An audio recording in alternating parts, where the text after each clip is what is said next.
Let's talk to Attorney Michael Yusinko, Senior Research Fellow at the Ateneo Policy Center. Good morning. Thank you for joining us again, Attorney. A lot of things to talk about, a lot of issues just happened. Let's start off, Attorney. Your reaction to the Part 1, Part 2, Part 3 of Zaldico. What do you take away from the first part accusing PBBM of insertions? Well, first off, good morning to you, Angela and Diego, at good morning sa lahat ng listeners and viewers of your program. Well, ano kasi, Diego, no, I mean, lahat tayo, ang gusto natin mangyari, makulong lahat ng dapat makulong at mabawi yung mga perang ninakaw. That's what we want. That's what we desire, no? When it comes to this pork barrel corruption issue. Yes. So, in relation to that, yung videos na pinalabas ni dating Congressman Ko, yung mga allegations na binunyag niya, well, they don't really have any value in relation to our ultimate goal, no? Because hindi naman siya proof, hindi naman siya evidence, no? So, hindi siya nakakatulong dun sa prosecution effort na gagawin ng ombudsman laban dito sa mga personalities na in-identify ni Ko. So, if we just want to stay true to our objective, which is makulong lahat sila at mabawi yung perang ninakaw, then yung videos na pinalabas ni Ko, they really have no value at all, no? So that's the way I would look at it. Okay. So, what are your thoughts on how the palace responded, no, after the release of the video of Zaldico?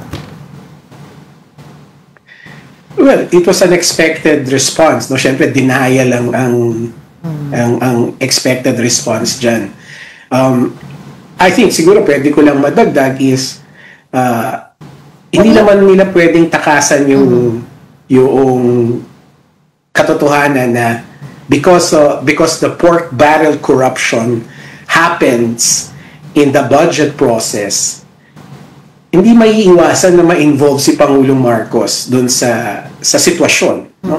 Si Pangulong Marcos, si DBM Secretary, because the corruption happened or happens in the budget process. So they can deny, of course, that's their prerogative, pero hindi na pwedeng isantabi yung katotohanan na merong kahit papaano, merong involvement dito yung administrasyon because of the pork barrel corruption occurs in the budget process.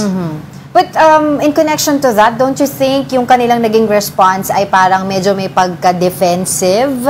And with all of this that are happening, do you think also it is right time that the President address the public regarding this? Because wala pa naman talaga siyang fully parang nangyari na pag-address sa public regarding this issue eh. Ang nangyayari kasi mga report lang niya, Q&A with the media, etc.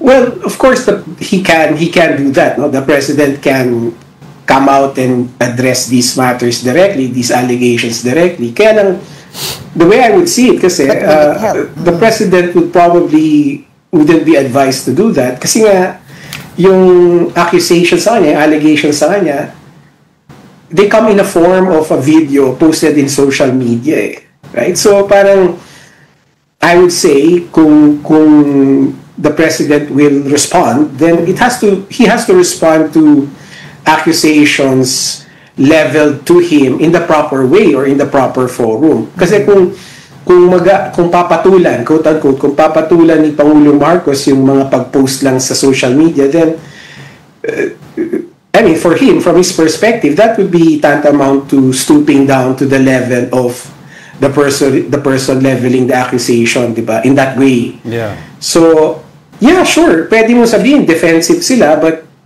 if you look at it, it's also not right for the President to respond to accusations, being made in that format. Yeah, and given the video, so you're saying right now, Let me rephrase. Ano ang how high ang accountability ng president then? If we're not going to say that he took money or he was part of the insertion, so ano yung accountability ni PBBM? Right now, hindi pa natin alam, no? Because we don't know the specifics, at least specifics that are supported by evidence or even by testimonies, no? Proper testimonies. No? But syempre, kung halimbawa he was involved directly or even exerted influence towards the insertions, then he could be, of course, liable for impeachment, right? Yes. Pwedeng maging impeachable offense yun. But right now, hindi natin alam yung specific involvement niya aside from the fact na he is part of the budget process, and therefore, meron siyang responsibility over what happens during the budget process. The same way, sila dating Speaker Romualdez, former Senate President Escudero, also has or have responsibility over whatever happens in the budget process. In Professor Attorney, in an interview here sa One News, sila Angel and our team spoke to Congressman Toby Tiangco, no? And he said that back in November of last year, I think 2024, he had a meeting. He and Speaker Romualdez had a meeting with PBBM where pinagalitan ni PBBM si Speaker Romualdez because of all the corruption that was happening sa House. The meeting lasted over 30 minutes to 1 hour. Ang question ko dito is, apparently now, lumalabas na PBBM knew about the corruption allegations in 2024.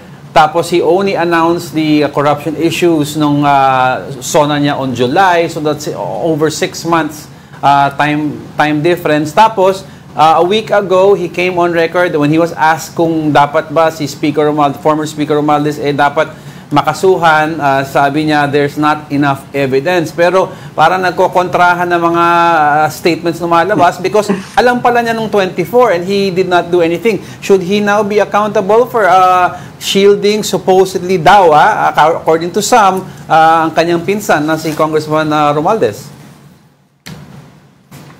That's certainly a fair point, no? That's a fair criticism of the president. However, I would actually address the criticism to Ombudsman Remulla, no? Because the president can't do anything now, no? Kasi this is now in the area of the ombudsman, because we're talking about prosecution of corrupt public officials. Yeah. And only the ombudsman can prosecute corrupt officials or high officials. So, yung mga ganong criticism specifically of protecting the speaker because of his relationship with the president, I would rather address that directly to Ombudsman Remulla and, make him or pressure him to say na they are doing everything they can to gather evidence to prove that the speaker is involved in this pork barrel corruption. Kasi if you just feel that criticism to the president, then what can the president say? No, na sasabihin niya, prosecute niya si speaker. Wala naman siya kapangyarihan to prosecute the former speaker. Only the ombudsman can prosecute corrupt high public officials, including the president, after his term ends. Yeah. Pero may kapangyarihan siya para ipaalam sa publiko na may nangyayari behind their backs, di ba? Parang yun yung point natin dito. Pero Attorney Yusinko, going back to the 3-part series ng video statement ni former Congressman Zaldico, of course, a lot of people are saying it's a bombshell not because of the content, but somehow parang alam na natin na gano'n naman talaga yung nangyari, but because matagal nga natin siyang hindi nakita at hinahanap natin siya. And by him saying na wala siyang nakuha doon sa naging proseso na yon, do you believe that? It's hard to believe. Let me put it that way. Kung siya yung chairman ng Appropriations Committee, so he is also primarily responsible for whatever happens during the budget process. So, yung claim na hindi siya kasama dun sa scheme, Nag-deliver from lang a daw. layman's perspective, that's very hard to believe. Pero para on a PR and optics and in a legal perspective, what is the rationale behind giving it in a 3-part series? Why not just Isang bulto isang na. bulto? Is he trying to hold some of his punches? Parang forcing the government to negotiate with him? Well, for me, kasi in the format that it was done, no, Yeah. yung videos tapos posted in social media, I see an intent to, create chaos or create more distortion in the public discourse. No? Parang binibigyan niya ng materyales yung mga content creators na manggulo, lalo ng pag-uusap ng tao, no, pag-uusap natin, no. Kasi pag nagkakaroon ng magulong political discourse, kapag bangayan, kapag bardagulan, parang natatago yung mga kabahuan in the sense, no, na kung sino talaga yung liable or sino yung accountable, no. Kasi nagkakaroon ng mudslinging, muckraking, so hindi natin napipinpoint talaga kung sino yung dapat sisihin natin. So siguro yun yung dahilan kung bakit sa ganong paraan niya nilabas yung mga gusto niyang ilabas. Yeah. Because it can contribute to more bardagulan and bangayan and shield all of them from the public wrath, no? Kasi lahat tayo galit lang eh. Yeah. Pero hindi natin ma-pinpoint kung sino ba talaga na ibabaling yung galit natin. That's true. Okay. Attorney, final question na lang po from us, from a legal standpoint, bilang isang lawyer, is it really true yung sinasabi po ng Malacanang? Is it really that hard na kumbaga magsampa ka agad ng mga kaso? Because alam naman natin, yung publiko ay naiinip na since the revelation of this mess nung July until na wala pa rin masyadong nakakasuhan at walang nakukulong. Although may promise that there will be people in jail by December. At least detention. Oo, detention. But on a legal standpoint, ganun ba talaga? Parang ito ba yung nangyari sa PDAP scam na umabot ng mahigit 10 taon bago natin nalaman yung ibang mga involved dito ay even kumbaga scot-free pa, 'di ba? Na napawalang sala.